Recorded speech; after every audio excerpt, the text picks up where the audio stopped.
I'm Lieutenant Colonel Natalie Granger. I'm a senior logistics officer in the U.S. Army, and I've worn this uniform through sandstorms in Kuwait, night shifts in Germany, and briefing rooms that felt colder than any battlefield. But nothing prepared me for the silence that followed my father's voice that Christmas night. We were in the dining room of his estate outside Atlanta, the kind of room that smells like lemon polish and old money. Crystal glasses lined up like soldiers, candles flickering low, and 25 pairs of eyes ready to pretend they hadn't heard what he just said. "You should be ashamed to wear that here." He said it like a toast, loud and smooth, his words polished by years of boardrooms and bourbon. He didn't look at my face. He looked at my chest, at the ribbons and the rank insignia, with a look of pure disgust. "I bought you a Valentino gown for tonight, Natalie," he continued, swirling his wine. "And yet, you show up dressed like the hired help, like a chauffeur." I didn't flinch. I just looked at him, holding the gaze like I'd done in uniform 100 times before. The room froze. Forks stopped midair. My uncle coughed into his napkin like it might cover the tension. I sat near the middle of the long mahogany table, not close enough to the head for power, not far enough to be forgotten. Across from me, my husband Ethan paused, his hand still resting on his coffee cup. Ethan didn't speak. He didn't need to. His eyes found mine and held them, steady as ever. That look said everything. "I'm here. I see you. Let me know when." My Army service uniform, dress blues, wasn't for them. I wore it for me. The medals on my chest, the Bronze Star, the Meritorious Service Medal, weren't decorations. They were reminders. Every one of them had weight, and I carried it gladly. But to my father, Charles Granger, they were just cheap metal. To him, a uniform meant you worked for someone else. It meant you were a servant. And Grangers were not servants. Grangers were owners. My father leaned back, eyes sharp, smile tighter than the knot in his tie. I could see it in his face, the way he measured people, moments, like assets. And right then, I knew he was calculating what this moment would cost him in social capital. The others didn't know where to look. Some glanced at their plates like they might find escape in the truffle mashed potatoes. Others looked toward Ethan, waiting for the explosion. My mother kept her gaze on the centerpiece, a tall arrangement of winter roses and eucalyptus. She didn't move, didn't speak, but I saw her hand tighten slightly around her wineglass until her knuckles turned white. There was no yelling, no theatrics, just the kind of quiet that makes you sit straighter without realizing, the kind that tells you this isn't over. I adjusted the cuff of my sleeve, slow and deliberate. I could feel the fabric press against my skin, crisp, earned. My breathing was steady. I didn't need to say a word. Not yet. What I felt wasn't shame. It was history pressing down on both of us, his version of it, and mine. I grew up in a house that looked like it had been pulled from a magazine spread.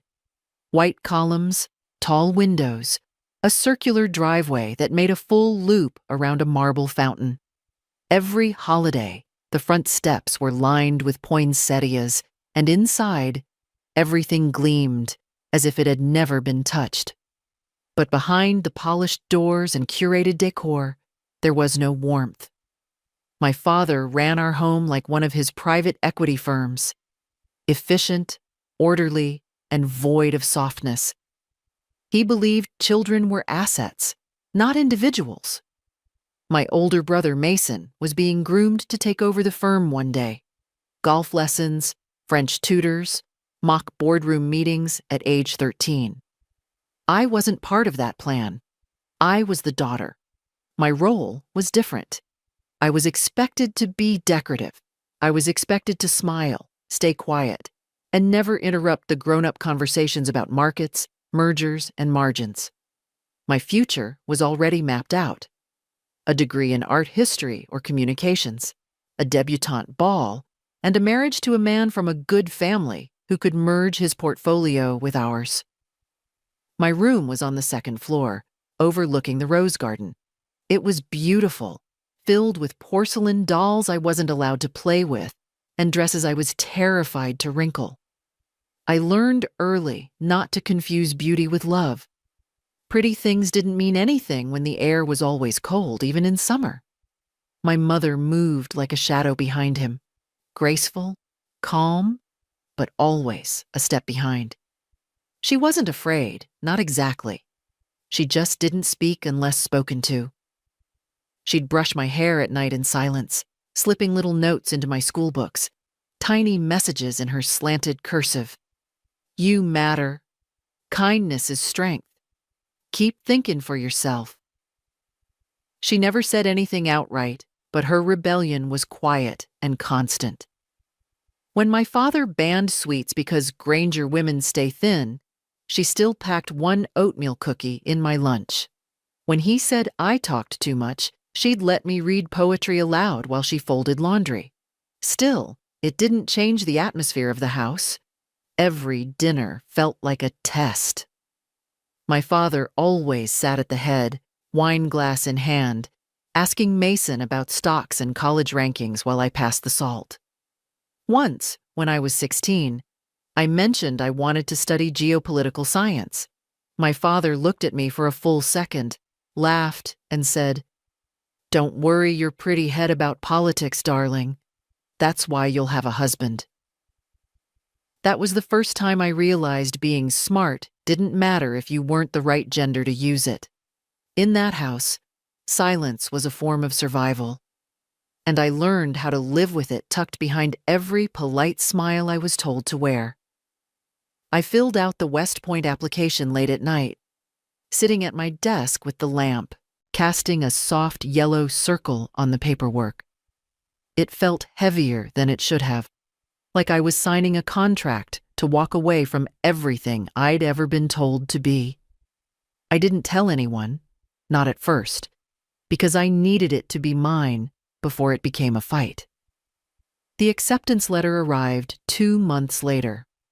I opened it alone, sitting on the floor of my closet, heart pounding steady but hard. I knew exactly what this decision would cost.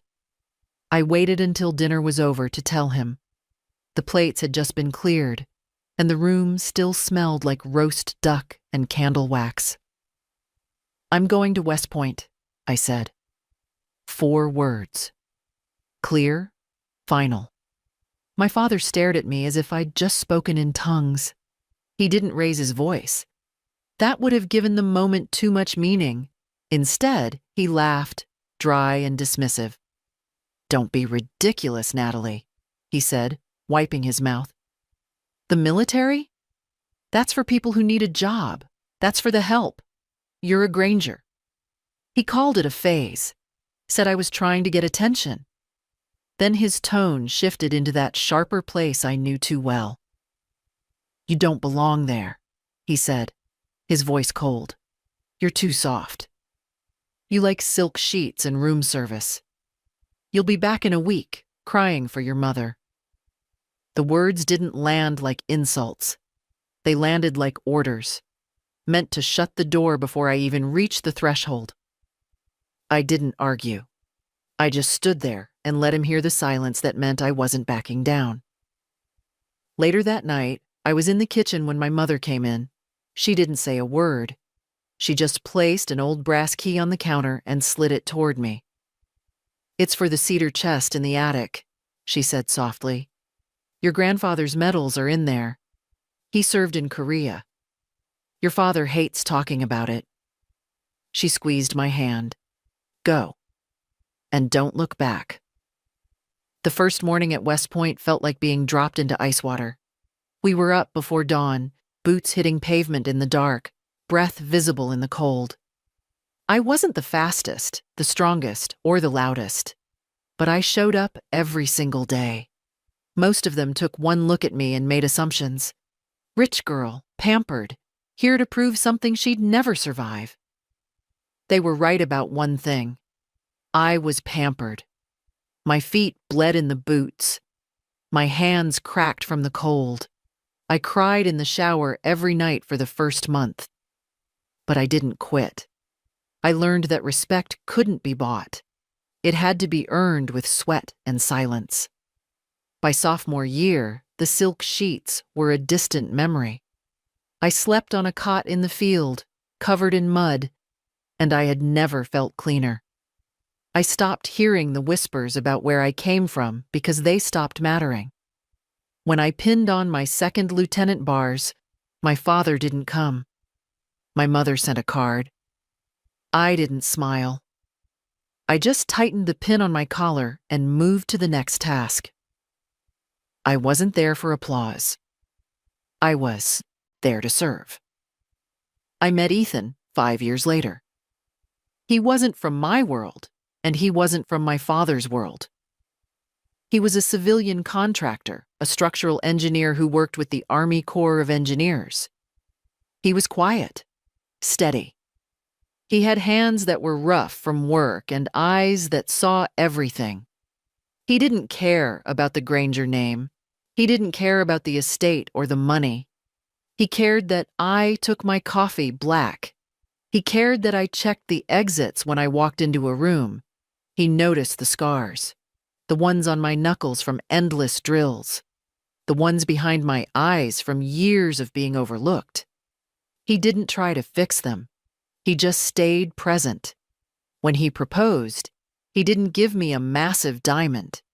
He gave me a simple gold band and a promise. I will never ask you to be small.